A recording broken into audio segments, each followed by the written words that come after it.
Chodź, Hubert, stań sobie tutaj. Przybij piątkę. Auć! Auć! Wystarczy. Hubert, tutaj mam kawałek sznurka.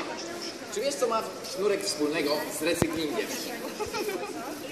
Zaraz ci powiem, przybij. No, tylko nie mocno właśnie.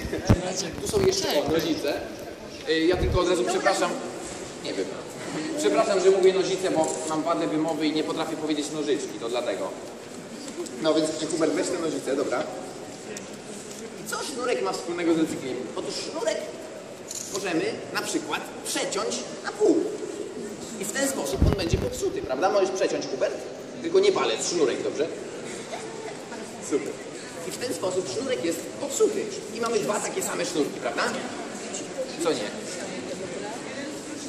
Gdzie? A, z tej strony, tak? Z tej? Oj, przepraszam, Hubert, weź przytnij ten dłuższy, zanim publiczność zauważy, że jest krzywo, dobrze? Dobra.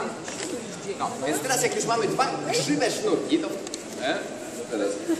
Hubert, przytnij ten dłuższy, bo sznurki muszą być takie same, dobrze? Wracając do pytania, co na sznurek... Patrzcie, teraz takie same, nie? Takie same? Z tej strony i takie same z tej strony, prawda? Dwa dokładnie tej samej.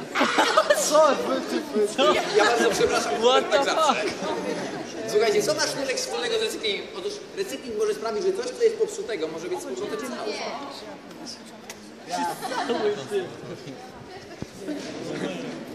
Jeśli to coś dziwnego, można mieć brawo, nie?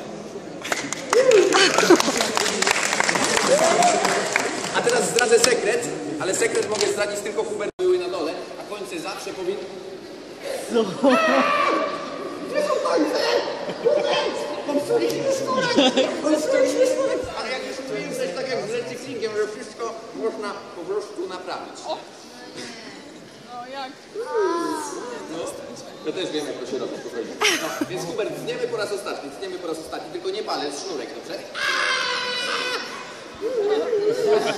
Hubert, chwyć te dwa końce lewą ręką.